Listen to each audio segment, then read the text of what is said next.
Bonjour bien-aimés, bonjour peuple béni, bonjour les enfants de Dieu, bonjour. Le Père vous a gardé encore de ce côté de l'éternité. On respire, on vit, on peut regarder avec nos yeux et voir. C'est un miracle qui s'est encore produit ce matin. Parce que quand on est allé au lit hier, on ne savait pas ce qui s'est passé pendant qu'on dormait. Et le Saint-Esprit nous a réveillés, Dieu nous a touchés, nous a réveillés. Et il y a quelqu'un qui dit à 2 jours dans la vie, dans la semaine, on ne doit pas avoir peur. Un de ces jours, c'est hier, il est parti et ne reviendra jamais. Si nous avons commis quelques fautes hier, réparons-les aujourd'hui. Si nous avons péché, il y a un verset qui dit dans 1 Jean, nous avons un avocat auprès du Père, c'est Christ, répands-toi. Demande pardon à Dieu pour les péchés d'hier. Demain ne t'appartient pas, il est entre les mains de l'Éternel. Et ce qui donne des maladies aux gens, c'est quand nous voulons réparer les fautes d'hier et les soucis du lendemain, nous mettons toutes ces choses ensemble, c'est ce qui rend malade. Mais ce que tu as fait hier, si tu as fait du mal à quelqu'un, trouve la personne, répare. Si tu as péché, demande pardon à l'Éternel, il dit, venez, plaidons. Si votre péché est noir, moi je le rendrai blanc, plus blanc que la neige. Donc c'est encore une fois, Maman Jeanne, nous sommes là. Nous continuons la méditation dans les Actes des Apôtres, chapitre 2. Aujourd'hui, nous irons du verset 22 au verset 28. Je vais lire la parole de Dieu. Elle dit ceci. C'est Pierre qui parle ici. Après avoir dit dans le verset 21 qu'alors tout homme qui fera appel au Seigneur sera sauvé. Maintenant il dit, il parle aux gens d'Israël. Il dit, gens d'Israël, écoutez ce que je vais vous dire. Jésus de Nazareth était un homme dont Dieu vous a montré l'autorité. Car Dieu a accompli par lui toutes sortes de miracles et de prodiges au milieu de vous, comme vous le savez vous-même. Cet homme vous a été livré conformément à la décision que Dieu avait prise et au plan qu'il avait formé d'avance. Vous l'avez tué en le faisant clouer à une croix par des hommes pécheurs. Mais Dieu l'a ramené à la vie. Il a délivré des douleurs de la mort, car il n'était pas possible que la mort le retienne en son pouvoir. En effet, David a dit à son sujet, « Je voyais continuellement le Seigneur devant moi, et il est à mes côtés pour que je ne tremble pas. C'est pourquoi mon cœur est rempli de bonheur et mes paroles sont pleines de joie, et même dans la faiblesse de mon corps, je reposerai avec espérance. Car tu ne m'abandonneras pas dans le monde des morts. Tu ne permettras pas que moi, ton fidèle, je pourrisse dans la tombe. Tu m'as montré le chemin qui mène à la vie. Tu me rempliras de joie par ta présence. Tu m'as montré le chemin qui mène à la vie et tu me rempliras de joie par ta présence. Ça, ce sont les paroles que toi, enfant de Dieu, tu peux aussi répéter. Quand tu vois les problèmes se pointant devant toi, tu peux emprunter ces paroles de David. Et ces paroles, cette prophétie s'est accomplie dans la vie de notre Seigneur Jésus-Christ. Donc nous allons voir ensemble qu'est-ce que le Saint-Esprit veut que nous puissions faire en lisant ces versets. De quoi ça parle, de qui ça parle, pour ma part, qu'est-ce que l'Esprit de Dieu me suggère de faire. Donc, nous allons essayer de répondre à toutes ces questions. Ici, c'est Pierre. Pierre a commencé son discours. Hier, nous avons lu une partie. Quand les gens étaient étonnés, se disant, faisant toutes sortes de commentaires, après avoir vu ce qui s'est passé les jours de Pentecôte, les étrangers, les juifs de nature, les juifs qui sont venus, juifs par choix, Toutes ces personnes étaient là à Jérusalem. Et quand le bruit du Saint-Esprit se fait entendre, ils sont venus pour voir. Alors, se posant des questions, Pierre s'est levé pour expliquer ce qui s'est passé là-bas. Ça, c'était un autre Pierre, rempli du Saint-Esprit, différent de ces Pierre peureux qui avait renié son maître même en jurant et en maudissant même. Ça, c'est un Pierre conduit par l'Esprit de Dieu. Et nous voyons, il parle ici avec assurance, il parle avec force, il parle avec autorité ici. C'est ce que Jésus leur dit, ne vous précipitez pas pour être mes témoins, vous devez attendre jusqu'à ce que le Saint-Esprit vienne. Alors, vous allez recevoir la puissance. Nous voyons la démonstration de la puissance ici dans Pierre. Après avoir leur dit que quiconque invoquera le nom de l'Éternel sera sauvé, maintenant il veut leur parler de ce Seigneur-là. Qui est donc ce Seigneur-là? Alors Pierre est en train de leur expliquer, de leur parler de Jésus. Il dit, c'est lui que vous avez crucifié. Dieu a fait de lui Seigneur et Christ. Alors il a d'abord parlé de la vie de Jésus, et puis de sa mort, de sa résurrection, de son ascension. Et finalement, il parle que Jésus a été glorifié. Il est assis à la droite de la majesté divine du Père. Ici, Pierre est en train de leur parler de ce Seigneur-là, de ce Seigneur dont il veut qu'ils puissent croire pour être sauvés. Il est en train de leur dire qu'il n'est pas resté quelque part dans un tombeau en Judée. Et Pierre est en train de leur démontrer que Jésus, que vous avez tué, mais le ciel l'a ressuscité. Et ça, vous devez le reconnaître qu'il n'est pas resté sur la croix, il n'est pas resté sur la terre, car c'était impossible que la terre puisse le contenir. Jésus de Nazareth. Pourquoi il dit Jésus de Nazareth? Parce que Jésus a grandi à Nazareth. Pierre est en train de leur dire dans le verset 23, il dit, cet homme vous a été livré conformément à la décision que Dieu avait prise et au plan qu'il avait formé d'avance. Donc tout ce qui s'est passé ici, c'était le plan que Dieu avait formé en avance. On vous a livré Jésus, et comme eux, les Juifs, n'avaient pas le pouvoir de condamner quelqu'un à mort, ils l'ont amené chez Pilate pour avoir l'autorisation de le clouer à la croix. Et tout ça, c'était le plan de Dieu et la prophétie qui était en train de s'accomplir.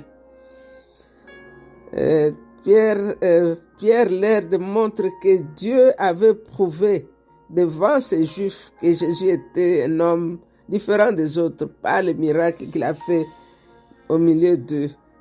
Il dit, Dieu a accompli par lui toutes sortes de miracles et de prodiges au milieu de vous, comme vous le savez vous-même. Donc ici, il parle aux gens qui ont connu Jésus, qui l'ont vu agir au milieu d'eux, mais qui ont refusé de croire qu'il était lui, le Messie, le Fils de Dieu. Alors, dans le verset 22 ici, il s'adresse directement à ces Juifs. C'est vrai que dans la foule, il y avait des gens d'autres nations, comme nous l'avons vu dans le verset 5, que toutes les nations qui existent sous le soleil étaient là. Mais ici, il parlait directement aux Juifs, parce que la plupart d'entre eux ont connu Jésus. Ils ont vu les miracles, ils ont expérimenté les miracles. Il y en a même qui ont mangé le pain que Jésus avait multiplié. Mais ce jour-là, quand Pilate leur a montré Jésus et Barnabas, ils ont préféré Barabbas. Ils ont décidé de tuer Jésus. Donc Pierre est en train de leur rappeler toutes ces choses-là en leur disant que c'était la volonté de Dieu. C'était écrit, il fallait que la promesse, les prophéties s'accomplissent. Dieu vous a donné Jésus, vous avez amené Jésus chez les païens, et les païens vous ont donné le pouvoir de les crucifier. Les gens sans loi, les gens qui n'avaient même pas de droit de toucher au Fils de Dieu. Alors Pierre est en train de ramener dans la mémoire de ces Juifs ce qui s'est passé il y a 50 jours. Vous avez crucifié Jésus. Et c'est que le verset 23 dit, vous l'avez crucifié, mais Dieu l'a ressuscité. Parce qu'il ne pouvait pas rester dans la mort. Dieu l'a libéré des peines, des souffrances, de la mort, car cela n'était pas possible pour Jésus de rester dans la prison de la mort. Le caractère même de Dieu demandait que Jésus ne devait pas mourir, il devait ressusciter.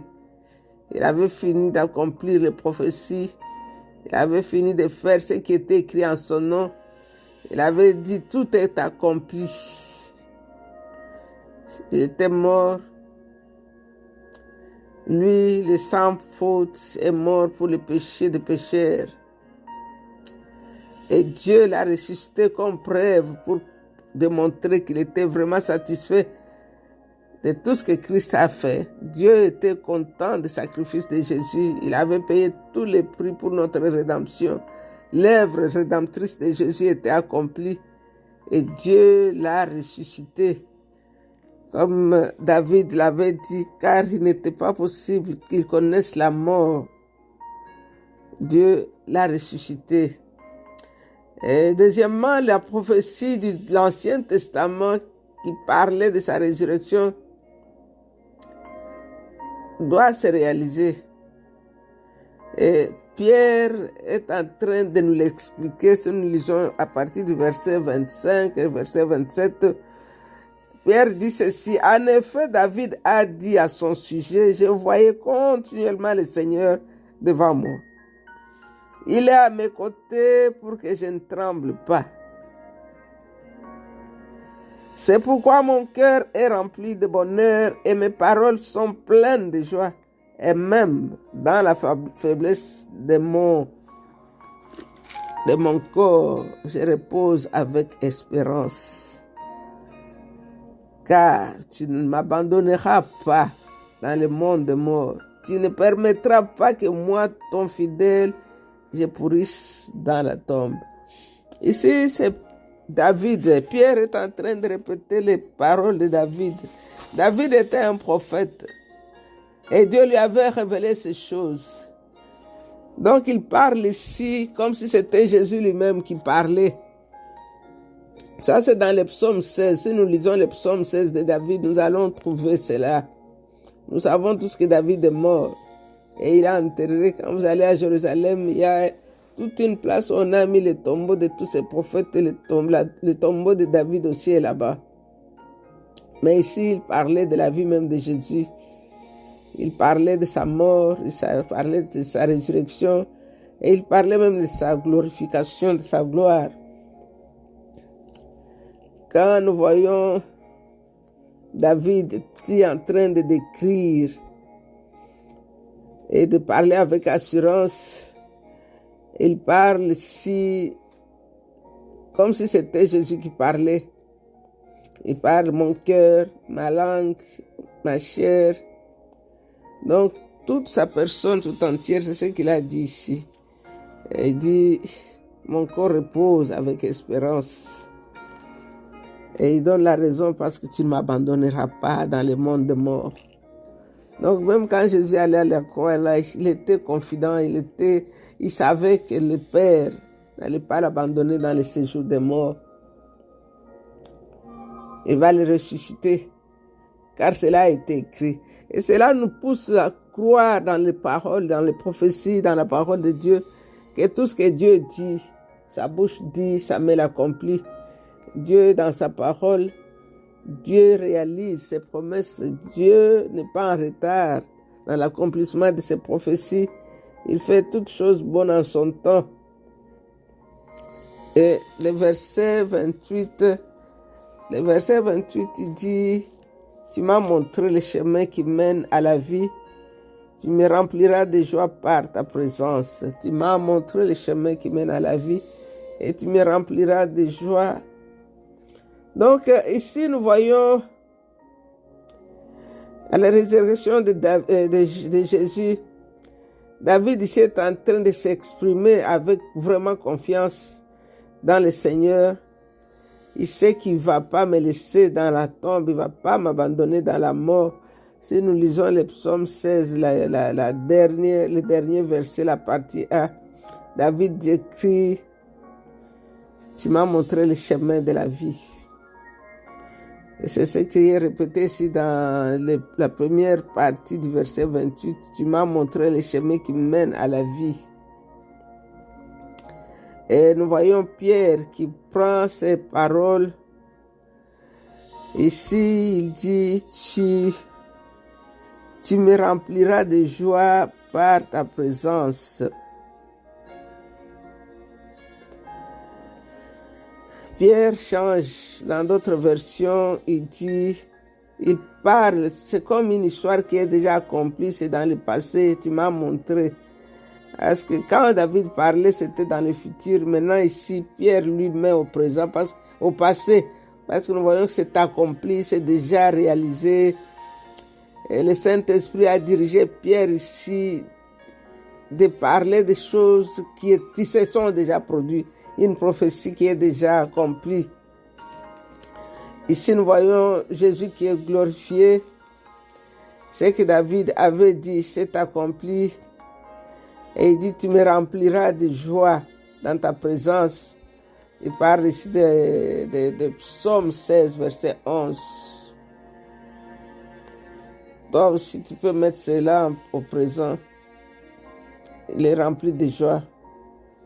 Assis à la droite de la majesté divine dans les lieux très élevés, où Jésus règne.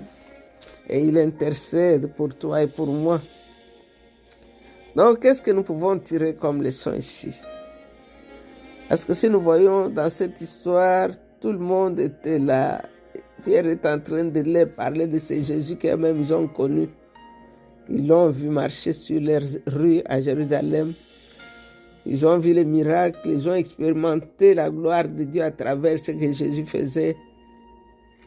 Il y a même quelqu'un qui a dit, est-ce que quand l'autre là viendra, que vous vous attendez, il fera un miracle plus grand que celui-ci? Ils ont vu Lazare ressuscité, ils ont vu les aveugles, ils ont vu. Mais ils ont décidé que Jésus soit crucifié. Et Dieu n'a pas voulu que Jésus reste dans la mort. Et Pierre est en train ici de leur expliquer. Il dit, vous l'avez fait mourir en le clouant à la croix. Donc ici, le Seigneur est en train de t'encourager, toi qui es en train de te décourager. Continue à croire. Continue à croire, Jésus est ressuscité. Il a dit, quiconque invoquera le nom de l'Éternel sera sauvé. Il dit, crois et tu seras sauvé, toi et toute ta famille. Jésus est assis à la droite de Dieu dans les lieux très élevés. Jésus a été ressuscité d'entre les morts, car le tombeau ne pouvait même pas le contenir. La terre ne pouvait même pas le garder prisonnier parce qu'il est le créateur de la terre. Il est Dieu, il a le pouvoir. Comme il disait à Pilate, tu n'as pas le pouvoir de prendre ma vie. Moi-même, j'ai le pouvoir de donner ma vie et de la reprendre. Donc, nous servons un Seigneur, un Sauveur qui est vivant. Il est monté au ciel et il revient bientôt dans la gloire et tout le verra. Il a dit, tu me rempliras de bonheur pour ta présence. Donc, les souffrances de Jésus s'est transformées effectivement en joie et sa honte en gloire. Donc, ta honte sera aussi transformée en gloire. Nous te disons merci, grand roi. Nous te disons merci, toi le Dieu sage, le souverain de tous les rois de la terre, le Dieu qui commence toutes choses et qui finit toutes choses. Mais toi, tu n'as pas de commencement ni de fin. Tu es le Créateur incréé. Tu tires tes origines depuis les temps anciens. Ta nature est divine, Seigneur. Tu es Dieu. Nous te rendons toute la gloire, toi le maître des temps et des circonstances. Nous te rendons toute la gloire, toi le roi glorieux, le fils premier-né. Toi tu as engendré nos créés. Tu as la même nature avec le Père. Que toute la gloire te revienne, Seigneur. Touche quelqu'un aujourd'hui. Remplis le cœur de joie de quelqu'un aujourd'hui. Et dans le nom de Jésus que nous avons ainsi prié, avec action de grâce, nous disons Amen. Vous êtes bénis, restez bénis. C'était votre servante, Maman Jeanne. Bye bye. Love you.